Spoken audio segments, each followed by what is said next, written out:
प्यारे विद्यार्थियों, अज दे साडे इस लैक्चर का विषा गुरु नानक काल विच रचे गए पंजाबी वार काव्य नाल है।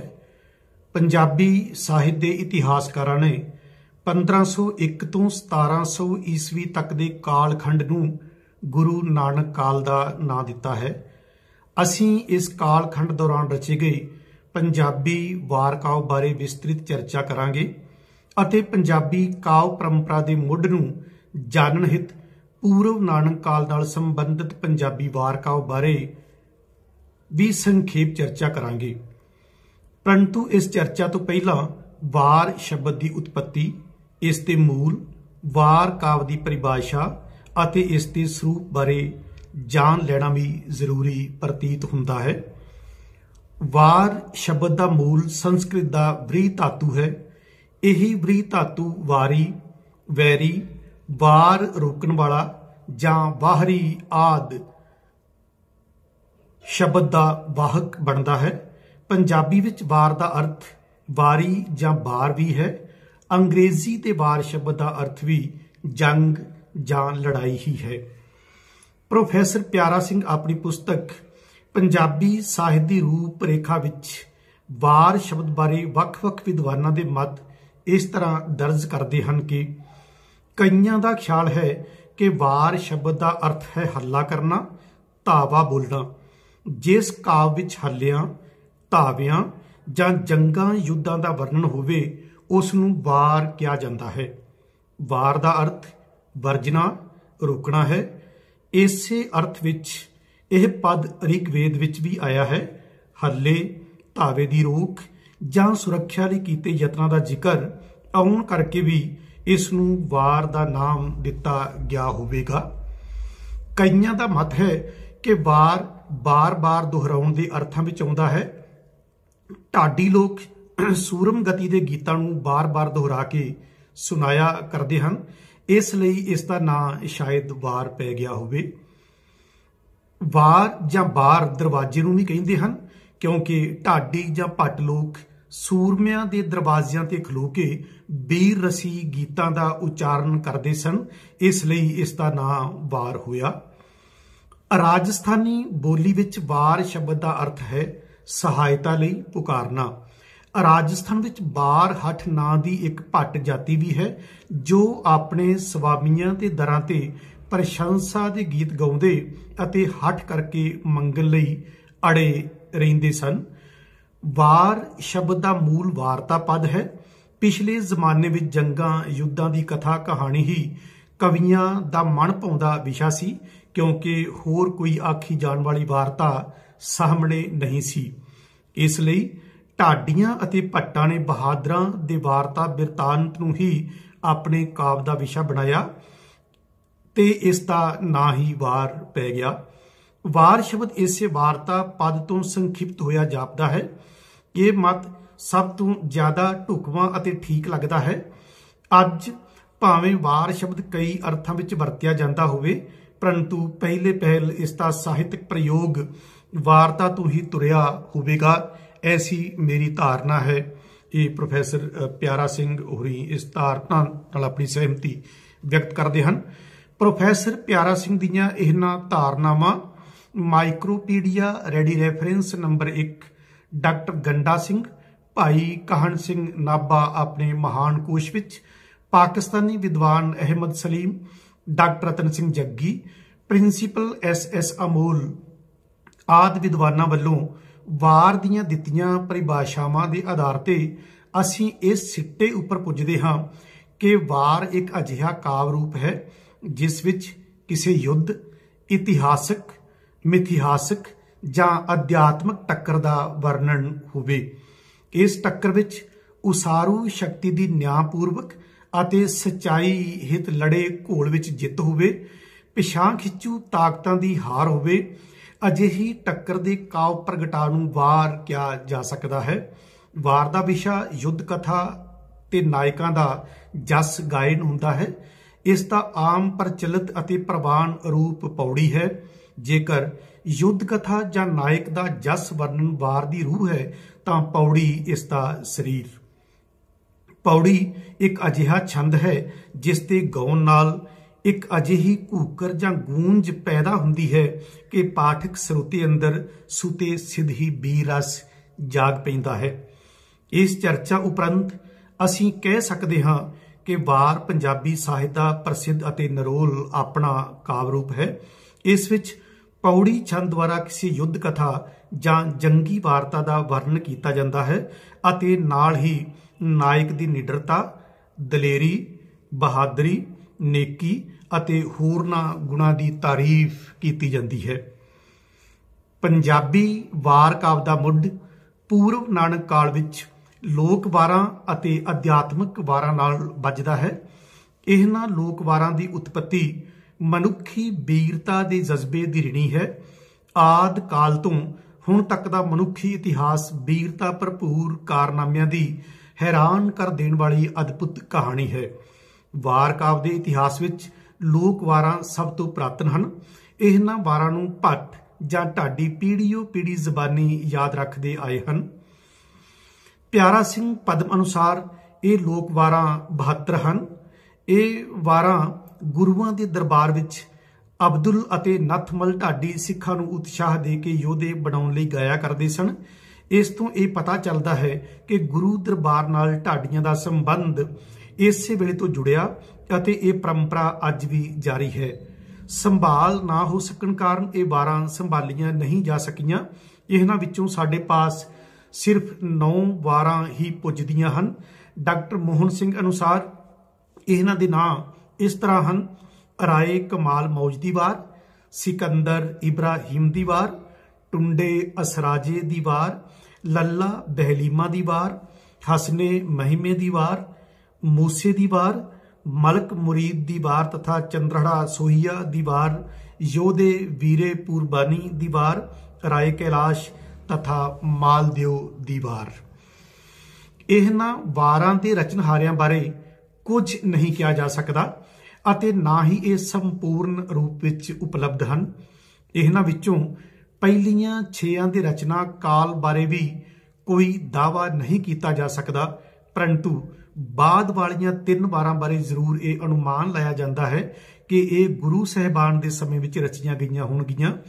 ਇਹਨਾਂ ਵਾਰਾਂ ਦੀ ਪ੍ਰਸਿੱਧੀ ਅਤੇ ਮਕਬੂਲੀਅਤ ਸਦਕਾ ਹੀ ਗੁਰੂ ਅਰਜਨ ਦੇਵ ਜੀ ਨੇ ਸ਼੍ਰੀ ਗੁਰੂ ਗ੍ਰੰਥ ਸਾਹਿਬ ਵਿੱਚ ਦਰਜ ਵਾਰਾਂ ਨੂੰ ਇਹਨਾਂ ਵਾਰਾਂ ਦੀ ਤਰਜ਼ ਉੱਪਰ ਗਾਇਨ ਦਾ ਆਦੇਸ਼ ਦਿੱਤਾ। ਸਮਾਜੀ ਰਾਜਸੀ ਪੱਖਾਂ ਤੋਂ ਇਹ ਵਾਰਾਂ ਬਹੁਤ ਮਹੱਤਵਪੂਰਨ ਹਨ। ਇਹਨਾਂ ਵਿੱਚ 2 ਸੂਰਮਿਆਂ ਦੇ ਭੇੜ ਨੂੰ ਦਰਸਾਉਂਦਿਆਂ ਨਾਇਕ ਵੱਲੋਂ ਸ਼ੁਭ ਕਾਰਜ ਲਈ ਕੀਤੀ ਲੜਾਈ ਅਤੇ ਉਸ ਦੀ ਸੂਰਬੀਰਤਾ ਦਾ ਜਸ ਵੀਰ ਰਸੀ ਸ਼ਬਦਾਵਲੀ ਵਿੱਚ ਬੜੇ ਸੰਜਮ, ਸੰਕੋਚ ਵਿੱਚ ਪਰੰਤੂ ਸਪਸ਼ਟ ਢੰਗ ਨਾਲ ਬਿਆਨਿਆ ਗਿਆ ਹੁੰਦਾ ਹੈ। ਮਲਕ ਮੁਰੀਦ ਦੀ ਵਾਰ ਤਥਾ ਚੰਦਰੜਾ ਸੋਹੀਆ ਦੀ ਵਾਰ, ਯੋਧੇ ਵੀਰੇ ਪੂਰਬਾਨੀ ਦੀ ਵਾਰ ਅਤੇ ਰਾਏ ਕੈਲਾਸ਼ ਤਥਾ ਮਾਲਦੇਵ ਦੀ ਵਾਰ, ਇਹ 3 ਵਾਰਾਂ ਅਜਿਹੀਆਂ ਹਨ ਜਿਨ੍ਹਾਂ ਨੂੰ ਗੁਰੂ ਨਾਨਕ ਕਾਲ ਦੀਆਂ ਮੋਢੀ ਵਾਰਾਂ ਪ੍ਰਵਾਨ ਕੀਤਾ ਜਾਂਦਾ ਹੈ। ਇਹਨਾਂ 3 ਵਾਰਾਂ ਸਮੇਤ ਉਪਰੋਕਤ 9 ਵਾਰਾਂ ਉਪਰੰਤ ਗੁਰੂ ਨਾਨਕ ਕਾਲ ਵਿੱਚ ਪੰਜਾਬੀ ਵਾਰ ਕਾਵਿ ਦੇ ਅੰਤਰਗਤ ਗੁਰੂ ਗ੍ਰੰਥ ਸਾਹਿਬ ਵਿੱਚ ਦਰਜ 22 ਅਧਿਆਤਮਿਕ ਵਾਰਾਂ ਦਾ ਆਪਣਾ ਵਿਸ਼ੇਸ਼ ਮਹੱਤਵ ਹੈ। ਇਹਨਾਂ ਵਾਰਾਂ ਵਿਚਲੇ ਸੰਦੇਸ਼ ਨੇ ਪੰਜਾਬੀ ਜੀਵਨ ਜਾਚ ਦੇ ਰੰਗ ਢੰਗ ਨੂੰ ਅਸਲੋਂ ਬਦਲ ਕੇ ਰੱਖ ਦਿੱਤਾ ਹੈ। ਗੁਰੂ ਨਾਨਕ ਕਾਲ ਵਿੱਚ 3 ਤਰ੍ਹਾਂ ਦੀਆਂ ਵਾਰਾਂ ਦੀ ਸਿਰਜਣਾ ਹੋਈ ਮਿਲਦੀ ਹੈ। ਇਹਨਾਂ ਦਾ ਵੇਰਵਾ ਇਸ ਤਰ੍ਹਾਂ ਹੈ: ਨੰਬਰ 1 ਅਧਿਆਤਮਿਕ ਵਾਰਾਂ, ਨੰਬਰ 2 ਧਾਰਮਿਕ ਵਾਰਾਂ, ਨੰਬਰ 3 ਵੀਰ ਰਸੀ ਵਾਰਾਂ। ਗੁਰੂ ਨਾਨਕ ਕਾਲ ਵਿੱਚ ਰਚੀਆਂ ਗਈਆਂ ਅਧਿਆਤਮਿਕ ਵਾਰਾਂ ਉਹ ਹਨ ਜੋ ਗੁਰੂ ਸਾਹਿਬਾਨ ਦੁਆਰਾ ਰਚੀਆਂ ਗਈਆਂ ਹਨ ਅਤੇ ਇਹ ਸ਼੍ਰੀ ਗੁਰੂ ਗ੍ਰੰਥ ਸਾਹਿਬ ਵਿੱਚ ਦਰਜ ਹਨ। ਇਹਨਾਂ ਵਾਰਾਂ ਦੀ ਗਿਣਤੀ 22 ਹੈ। ਇਹਨਾਂ ਵਿੱਚੋਂ ਗੁਰੂ ਸਾਹਿਬਾਨ ਵੱਲੋਂ ਰਚੀਆਂ ਗਈਆਂ ਵਾਰਾਂ ਦੀ ਗਿਣਤੀ 21 ਹੈ ਜੋ ਅਧਿਆਤਮਿਕ ਵਿਸ਼ਿਆਂ ਨਾਲ ਸੰਬੰਧਿਤ ਹਨ। 22ਵੀਂ ਵਾਰ ਸੱਤੇ ਬਲਵੰਡ ਨਾਂ ਦੇ ਢਾਡੀਆਂ ਨੇ ਗੁਰੂ ਅਰਜਨ ਦੇਵ ਜੀ ਦੇ ਦਰਬਾਰ ਵਿੱਚ ਗਾਈ ਦੱਸੀ ਜਾਂਦੀ ਹੈ, ਜਿਸ ਵਿੱਚ ਗੁਰੂ ਪਦ ਦੀ ਉਸਤਤ ਹੈ। गुरु साहिबान द्वारा रचिया गईयां इन्हां 21 वारां दा वेरवा इस प्रकार है। गुरु नानक देव जी द्वारा रचित 3 वारां, माज दी वार, मलार दी वार अते आसा दी वार। माज दी वार दा गुरु नानक बाणी विच दर्जा महत्वपूर्ण है। माज राग विच रची गई इस वार विच 27 पौड़ियां अते 63 सलोक हन। हर पौड़ी विच 8-8 तुकां हन। इस वार विच जिथे जीवन दे रहस अते आदर्श नूं भरपूर रूप विच स्पष्ट किया गया है, उत्थे इस विच गुरु नानक देव जी ने अपने समय दे सियासी, धार्मिक अते सभ्याचारक हालातां उपर भी नज़रसानी कीती है। गुरमुख अते मनमुख की टक्कर विच गुरमुख मानवी कदरां कीमतां भरपूर जीवन बतीत करता है अते मनमुख मनुखी कदरां कीमतां विच गलतान हुंदा जांदा है। अपने अध्यात्मक खासियत के बावजूद इस वार की नींह समाजिक पद्धर उपर टिकी हुई है। वेले के जाबर हाकमां प्रति ताड़ना नूं इन्हां सतरां राहीं सहज ही महसूस किया जा सकता है। जे रत लगे कपड़े जामा हुए पलीत, जो रत पीवे मानसा तिन क्यों निर्मल चीत। इन्हां वारां दी अज भी उन्नी ही समाजिक सियासी प्रसंगिकता बरकरार है। ये वार सांझीवालता दे समाज की उसारी लई भी मार्गदर्शन करन विच महत्वपूर्ण भूमिका निभाउंदी नज़र आउंदी है। मलार दी वार विच 28 पौड़ियां अते 58 सलोक हन। इस वार अनुसार परमात्मा ने जीवां लई संसार नूं एक कर्म खेतर वजों सिरजिया है। उत्तम कर्म करन वाले गुरमुख अते मंदे कर्मां दे धारनी मनमुख दा दर्जा धारण करदे हन। इस वार दा सार तत्त यह है कि मनुखी जीवन एक संघर्ष है अते संसार इस घोल नूं घुलणहित अखाड़ा है। सो गुरमुख मनुख दा धर्म है कि वो इस अखाड़े विच नितर के मनमुख मतलब देले दी लोटू हाकम जमात नूं नेकी दे जोर नाल हराए अते एक आदर्श समाज की स्थापना विच मोहरी भूमिका अदा करे। आसा दी वार दीयां कुल पौड़ियां 24 हन अते 59 सलोक। इस वार विच गुरु नानक देव जी वल्लों दर्शाए जीवन फलसफे नूं डॉक्टर सुखविंदर कौर बाजवा दे इस कथन राहीं स्पष्ट रूप में समझा जा सकता है कि गुरु नानक फलसफे तो एक गल जाहिर हुंदी है कि उन्हां दा फलसफा तत्कालीन दमनकारी प्रबंध तो आम जनता नूं जागरूक करके एक सुतंत्र अते सेहतमंद समाज की सिरजना वल रुचित है। अध्यात्मक वार काव दा काव प्रवचन भी इक्को वेले सियासी अधोगतियां जां दमनकारी राज प्रबंध के विरोध विच लोक मानसिकता विच संजम सिरजन की कोशिश करता है। इस वार दीयां बहुत सारियां तुकां अखाणा वांग अटल सदाचारक अते समाजिक सच्चाई नूं बयानण दे समर्थ हन। अपने हत्थीं अपना आपे ही काज सवारीए, जे लोड़ है चंगा अपना कर पुनः नीच सदाईए। नदर उपठी जे करे सुल्ताना कहो कराएदा, मंदा मूल न कीचई दे लम्मी नदर निहालीए, किछ लाहे ऊपर घालीए। मंदा किसे न आखिए पढ़ अखर एहो बूझिए, मूर्खे नाल ना जूझिए। गुरु अमरदास जी द्वारा रचित 4 अध्यात्मक वारां गुजरी दी वार, रामकली दी वार, सूही दी वार अते मारू दी वार। गुजरी दी वार विच 22 पौड़ियां अते 44 सलोक हन। इस वार विच गुरु अमरदास जी ने परमात्मा की निर्गुण अवस्था बारे दर्शाया है। सृष्टि रचना तो पहला परमात्मा तो इलावा आसमान, पताल, मातलोक आदि कुछ भी विद्यमान नहीं सी। इस वार दे विच गुरु दे शब्द राही हउमे दे नास लई भी मनुखी मन नूं प्रेरित किया गया है। गुरु जी मनुख नूं मनुखी आज़ादी अते न्यायशील प्रबंध उपर आधारित आदर्श समाज की सिरजना प्रति सुचेत करते हैं। सूही दी वार विच 20 पौड़ियां अते 47 सलोक हन। इस वार विच भी गुरु अमरदास जी ने रब ते रब्बी हुक्म नूं ही इस सृष्टि रचना का मूल दर्शाया है इस वार विच ਮਨਮੁਖ ਨੂੰ ਸਤੀ ਪ੍ਰਥਾ ਜਿਹੀਆਂ ਸਮਾਜਿਕ ਬੁਰਾਈਆਂ ਦਾ ਤਿਆਗ ਕਰਦਿਆਂ ਸੱਚੇ ਮਾਰਗ ਉੱਪਰ ਚੱਲਣ ਲਈ ਪ੍ਰੇਰਿਆ ਗਿਆ ਹੈ। ਰਾਮਕਲੀ ਦੀ ਵਾਰ ਦੀਆਂ 21 ਪੌੜੀਆਂ 52 ਸ਼ਲੋਕ ਹਨ। ਇਸ ਵਾਰ ਦਾ ਵੀ ਮੂਲ ਭਾਵ ਇਹੀ ਹੈ ਕਿ ਪਰਮਾਤਮਾ ਆਪ ਹੀ ਇਸ ਬਹੁਰੰਗੀ ਸ੍ਰਿਸ਼ਟੀ ਦੀ ਸਾਜਨਾ ਕਰਦਾ ਹੈ। ਇਸ ਵਾਰ ਦਾ ਅਧਿਆਤਮਕ ਰੰਗ ਮਾਇਆ ਉੱਪਰ ਆਧਾਰਿਤ ਨਿਜ਼ਾਮ ਨੂੰ ਖਤਮ ਕਰਨ ਵੱਲ ਰੁਚਿਤ ਹੈ। ਤਤਕਾਲੀ ਸ਼ਾਸਕੀ ਮਨਮੁਖ ਵਰਗ ਨੂੰ ਦੁੱਖ ਦਾ ਖੇਤ ਪ੍ਰਤੀਕ ਰਾਹੀਂ ਪੇਸ਼ ਕਰਦੇ ਹੋਏ ਗੁਰੂ ਜੀ ਫਰਮਾਉਂਦੇ ਹਨ, ਮਨਮੁਖ ਦੁੱਖ ਕਾ ਖੇਤ ਹੈ, ਦੁੱਖ ਬੀਜੇ ਦੁੱਖ ਖਾਏ। ਮਾਰੂ ਦੀ ਵਾਰ ਦੀਆਂ 22 ਪੌੜੀਆਂ ਅਤੇ 47 ਸ਼ਲੋਕ ਹਨ। ਇਸ ਵਾਰ ਦਾ ਅਸਲ ਮਸਲਾ ਸਮਾਜਿਕ ਗਿਆਨ ਹੈ। ਗੁਰ ਤੇ ਗਿਆਨ ਪਾਇਆ ਅਤ ਖੜਗ ਕਰਾਰਾ।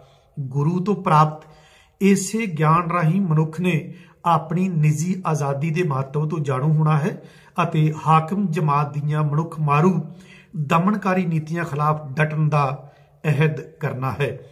ਗੁਰੂ ਰਾਮਦਾਸ ਜੀ ਦੁਆਰਾ ਰਚਿਤ 8-12 ਸ੍ਰੀ ਰਾਗ ਦੀ ਵਾਰ, ਗੌੜੀ ਦੀ ਵਾਰ, ਬਿਹਾਗੜਾ ਦੀ ਵਾਰ, ਵਡਹੰਸ ਦੀ ਵਾਰ, ਸੋਰਠ ਦੀ ਵਾਰ, ਬਿਲਾਵਲ ਦੀ ਵਾਰ, ਸਾਰੰਗ ਦੀ ਵਾਰ ਅਤੇ ਕਾਨੜਾ ਦੀ ਵਾਰ। ਗੁਰਮਤਿ ਸੰਗੀਤ ਪੱਧਤੀ ਵਿੱਚ ਸਭ ਤੋਂ ਪ੍ਰਮੁੱਖ ਸਥਾਨ ਸ੍ਰੀ ਰਾਗ ਨੂੰ ਦਿੱਤਾ ਗਿਆ ਹੈ। ਗੁਰੂ ਅਮਰਦਾਸ ਜੀ ਦਾ ਇਸ ਸੰਬੰਧੀ ਫਰਮਾਨ ਹੈ ਕਿ ਰਾਗਾਂ ਵਿੱਚ ਸ੍ਰੀ ਰਾਗ ਹੈ, ਜੇ ਸੱਚ ਧਰੈ ਪਿਆਰ। ਇਸ ਵਾਰ ਦਾ ਦਾਰਸ਼ਨਿਕ ਆਧਾਰ ਪਰਮਾਤਮਾ ਦਾ ਇੱਕ ਹੋਣ ਦਾ ਸੰਕਲਪ ਹੈ ਜੋ ਸਰਬ ਵਿਆਪਕ ਹੈ ਅਤੇ ਹਰ ਇੱਕ ਜੀਵ ਦੇ ਅੰਦਰ ਵਸ ਰਿਹਾ ਹੈ। ਇਸ ਵਾਰ ਦਾ ਕੇਂਦਰੀ ਭਾਵ ਇਹ ਹੈ ਕਿ ਮਨੁੱਖੀ ਜੀਵਨ ਦਾ ਮਨੋਰਥ ਵਾਹਿਗੁਰੂ ਦੀ ਸਿਫਤ ਸਲਾਹ ਕਰਨਾ ਹੈ, ਜਿਸ ਦਾ ਵਸੀਲਾ ਸਤਿਗੁਰੂ ਹੈ। ਸ੍ਰੀ ਰਾਗ ਦੀ ਵਾਰ ਦੀਆਂ 21 ਪੌੜੀਆਂ ਅਤੇ 43 ਸ਼ਲੋਕ ਹਨ। ਗੌੜੀ ਦੀ ਵਾਰ ਦੀਆਂ 33 ਪੌੜੀਆਂ, ਜਿਨ੍ਹਾਂ ਵਿੱਚੋਂ ਪਹਿਲੀਆਂ 26 ਪੌੜੀਆਂ ਗੁਰੂ ਰਾਮਦਾਸ ਜੀ ਦੀਆਂ ਹਨ।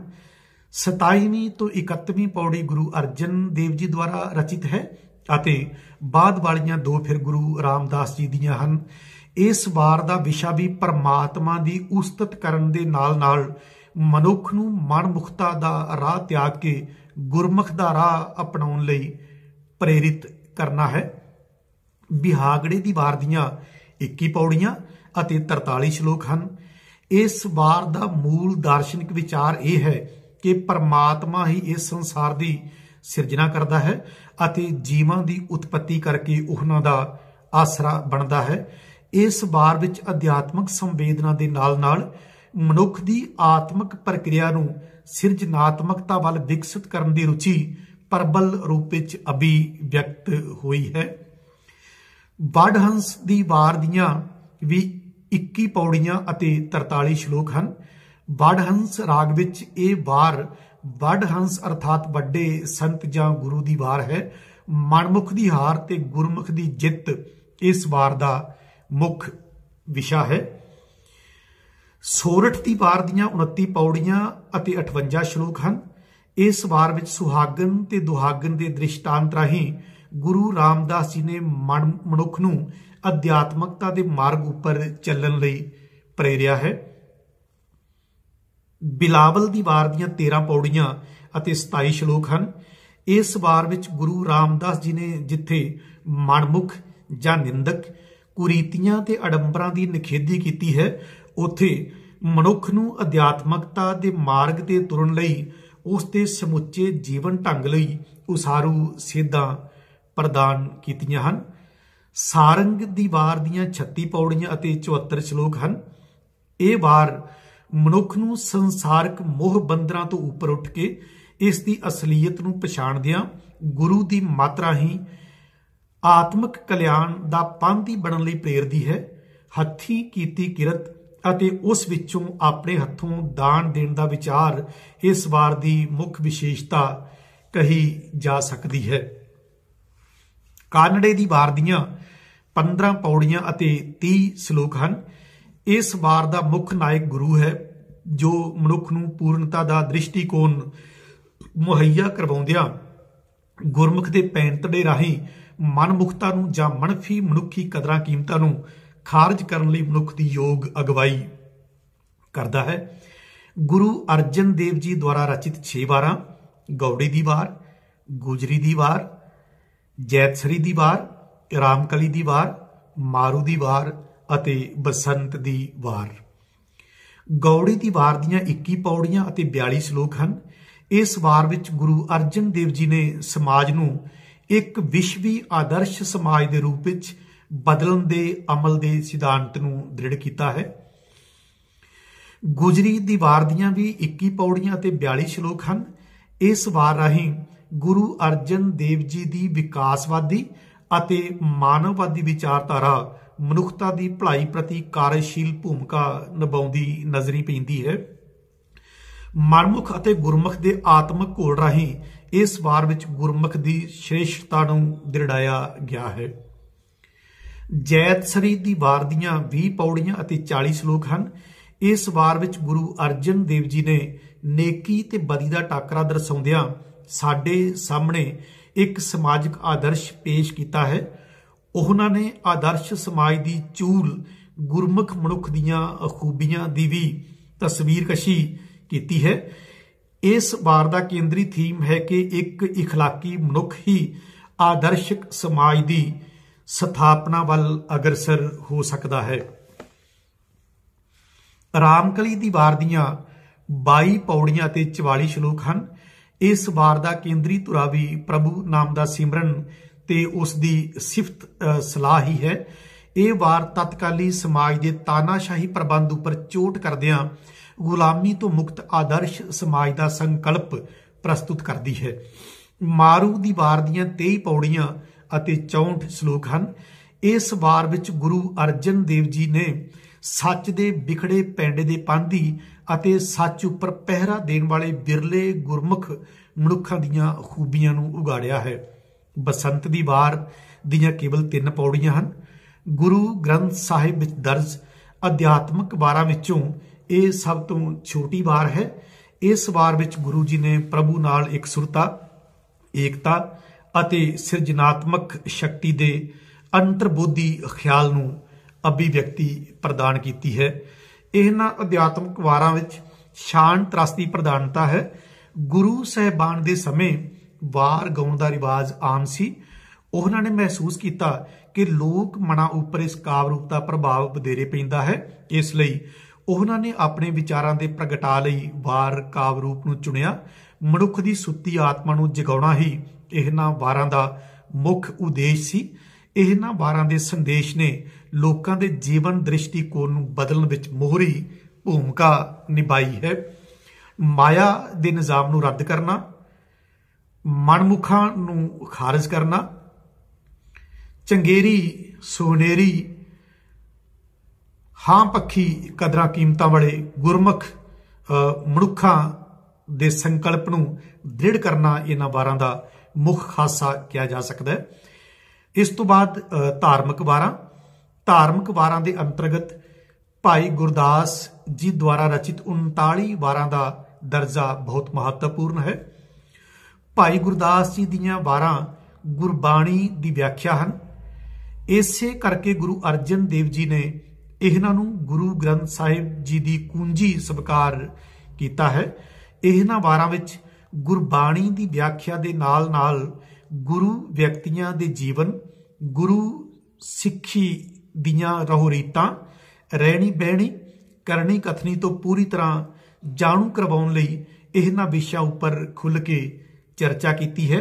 ਪੰਜਾਬੀ ਅਖਾਣਾਂ, ਮੁਹਾਵਰਿਆਂ ਅਤੇ ਲੋਕ ਕਥਨਾਂ ਦੀ ਭਾਈ ਗੁਰਦਾਸ ਜੀ ਨੇ ਇਹਨਾਂ ਵਾਰਾਂ ਵਿੱਚ ਭਰਪੂਰ ਵਰਤੋਂ ਕੀਤੀ ਹੈ। ਗੁਰਮਤਿ ਦੀ ਵਿਆਖਿਆ, ਘਰੋਗੀ ਮਿਸਾਲਾਂ, ਬੋਲੀ ਦੀ ਠੇਠਤਾ, ਉਪਮਾਵਾਂ ਦਾ ਢੁਕਾਅ ਅਤੇ ਮਿਥਿਹਾਸਕ ਜਾਣਕਾਰੀ ਇਹਨਾਂ ਵਾਰਾਂ ਦੇ ਪ੍ਰਧਾਨ ਲੱਛਣ ਸਵੀਕਾਰ ਕੀਤੇ ਜਾ ਸਕਦੇ ਹਨ। ਭਾਈ ਗੁਰਦਾਸ ਜੀ ਦੀ ਸਾਰੀ ਵਿਚਾਰ ਸਮੱਗਰੀ ਗੁਰਮਤਿ ਸਿਧਾਂਤਾਂ ਜਾਂ ਗੁਰਮਤਿ ਵਿਚਾਰਧਾਰਾ ਦੀ ਪੁਨਰ ਸੰਸਥਾਪਨਾ ਹੈ। ਅਧਿਆਤਮਿਕ ਅਤੇ ਧਾਰਮਿਕ ਵਾਰਾਂ ਦੀ ਚਰਚਾ ਉਪਰੰਤ ਇਸ ਕਾਲ ਵਿੱਚ ਬੀਰਸੀ ਵਾਰਾਂ ਦੀ ਸ਼ੁਰੂ ਹੋਈ ਪਿਰਤ ਵੱਖਰੀ ਅਤੇ ਵਿਲੱਖਣ ਹੈ। ਬੇਰਸੀ ਵਾਰਾਂ ਦੀ ਸਿਰਜਣਾ ਕਰਨ ਵਾਲਿਆਂ ਵਿੱਚ ਸ਼੍ਰੀ ਗੁਰੂ ਗੋਬਿੰਦ ਸਿੰਘ ਜੀ ਦਾ ਨਾਂ ਸਰਵਉੱਚ ਹੈ।